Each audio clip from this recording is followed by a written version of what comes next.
Մեր իշխանությունը ասում է, որ մենք չենք կարող ունենանք բանակ, որը կարող է պաշտպանվի, այդ մեր երկիրը պաշտպանի, չնայած փորձում են խոսքեր ուրիշ ձև ներկայացնել, բայց իրականությունը իրենց հայտարարությունների դա է։ Բայց խոսքը այսօր բանակի մասին չի, խոսքը այսօր մեր անվտանգության մասին եւ այդ անվտանգության մի հարցին է վերաբերվում պարենային անվտանգության։ Ասեմ, որ Հայաստանի Հանրապետությունը ունի բոլոր պայմանները ապահովել իրեն անհրաժեշտ պարենով։ Հայաստանում կա 2 միլիոն հեկտար գյուղատնտեսական նշանակության հողատարածքներ, որը կազմում է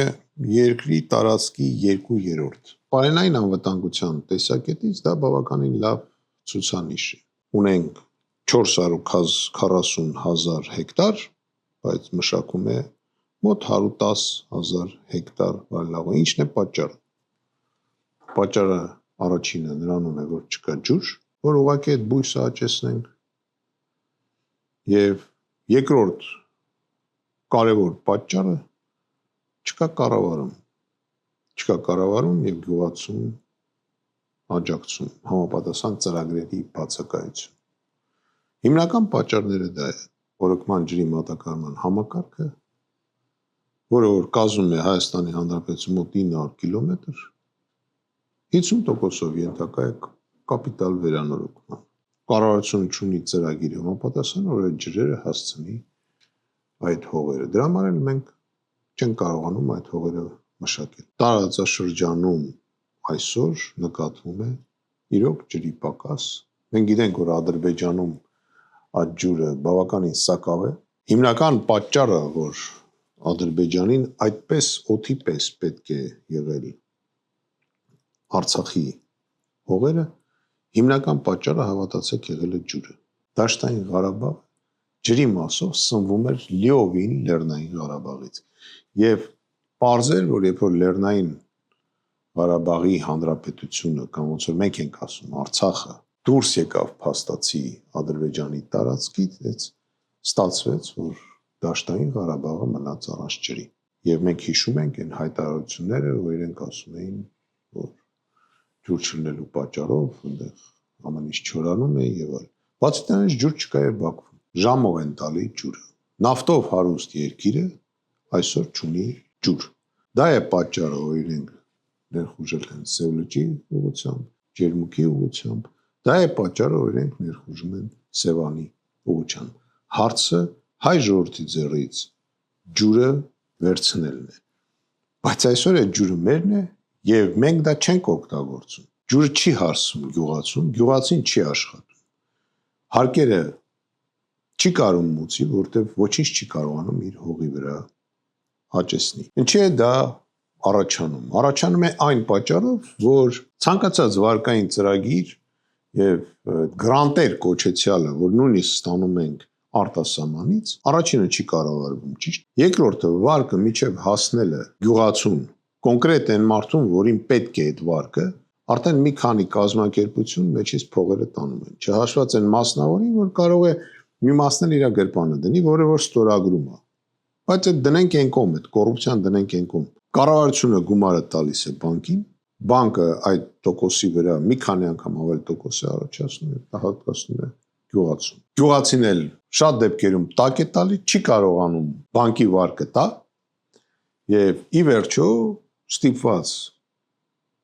կամ սնանկանում է, կամ է հողը վաճառում է, որը գնա բանկի փողերը փակի։ Հայաստանում գոյություն ունեցող բանկերի 90%-ը ոչ մի հայ սեփականատեր մեջը չկա։ Մենք ինչ-որ բամբասանքներ ենք լսում, որ այս ինչ ղեկավարն է մեջը, այս ինչն է մեջը, էսի սրանն է, էսի սրանն է, բայց ասեմ ձեզ, ինչքան էլ մերոնք մեր հայերը այնտեղ տոկոս ունենան, մենք դի ուրախանանք։ Իրականությունը նա է, որ այդ բանկերի հիմնական տերերը արտասահմանցիներ են։ Բոլոր այդ եկամուտները, փաստորեն մեր գյուղացում փողը գնում է հարստացնում է, նույնիսկ մեր բյուջե չի գալի ոչ մի ձևի։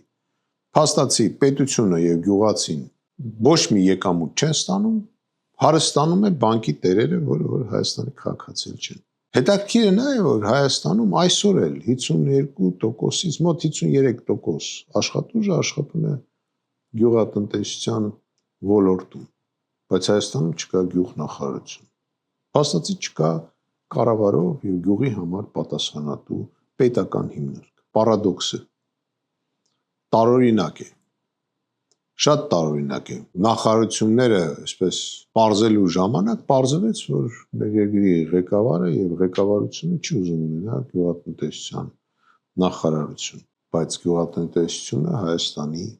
ստրատեգիական ոլորտներից մեկն է։ Եվ գյուղատնտեսության զարգացումը դա ազգային անվտանգության խնդիր է եւ եթե մենք մեզ չապահովենք էլեմենտար հացով,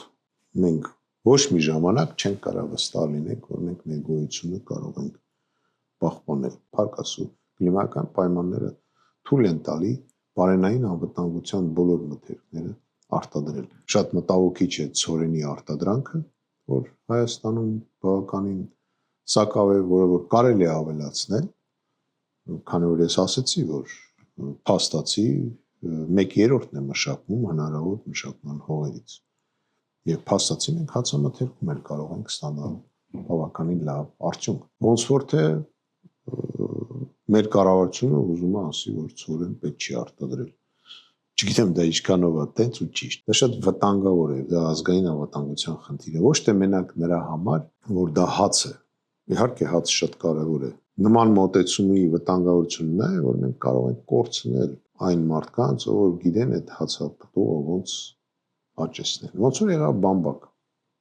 Մեր երիտասարդությունը չի իմանում, եւ գյուղացիները չեն իմանում, որ 60-ական թվականներին Հայաստանում բամբակ էին աճեցնում։ Դե հիմա մի գյուղացու հարցրեք, ոնց կարա այդ բամբակը զրոյից աճեցնել։ Չի կարա պատասխան։ Առանց բամբակի օլա կգնանք, կներմուծենք, գուցե դա պետք չի աճեցնել, բայց առանց ցորենի չենք կարա։ Բարենային անվտանգությանը վերաբերող շատ մթերքներ մենք չենք կարա չունենանք եւ չենք կարա հրաժարվենք դա աճեցնենք, նույնիսկ եթե դա ինչ-որ փոքր քանակ է։ Դա շատ կարևոր է։ Ասեք մյուս երկրորդ մասին գյուղատնտեսությանը վերաբերող, սրանով մենք ավարտենք, մենք պայքարել ենք, քանի որ ազգեր, որոնք ընկնում են ճակատամարտում, նորից բարձրանում են, բայց ազգեր, որոնք հանձնվում են, վերանում են։ Շնորհակալություն։